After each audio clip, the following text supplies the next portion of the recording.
What could our listeners do this week to start or deepen their journey into becoming active citizens um, in supporting the activation of their family and neighbors? I know you've called this heart work. Yeah. So what could they do this week and what could they do this year to be a part of the upswing? I am going to draw on two narratives that come out of the progressive era. One is that I think that we need to start building a nation of neighbors. That is a phrase that comes out of the settlement house movement, made famous by Jane Addams and Hull House in Chicago. The settlement workers used to say that they were working toward building a nation of neighbors.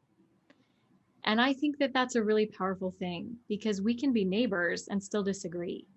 And we have the idea that this neighborliness is something that knits us together, that there's a certain mutual trust and a certain mutual responsibility that comes along with the idea of neighborliness. And so I would say this week, go and meet your neighbors. If you are one of the majority of Americans who do not know the first name of your neighbor, find it out and see how many of your neighbors you could actually meet. I know this is a little tricky because we're in pandemic conditions, but at the same time, we need more than ever to know our neighbors.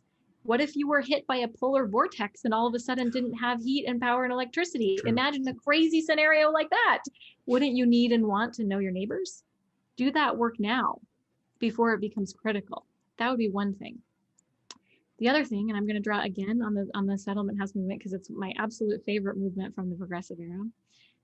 In the words of Jane Addams, we are under a moral obligation in choosing our experiences because our experiences ultimately determine our understanding of life. I would challenge everybody to choose experiences that put you in community and in relationship with people who are not like yourself. We can lament segregation and, oh, everything is so sorted, and yet we all have the ability in some way or another to reach across a line of difference, whether that is racial or religious or political or you name it. Reach across a line of difference and create an experience for yourself that actually fosters some empathy, because it's those experiences that determine our understanding of life, determine our understanding of what it means to be an American, and determine our understanding of what the future can look like. So those two things, start thinking about your neighbors and start thinking about how you can begin reaching across lines of difference in a meaningful way.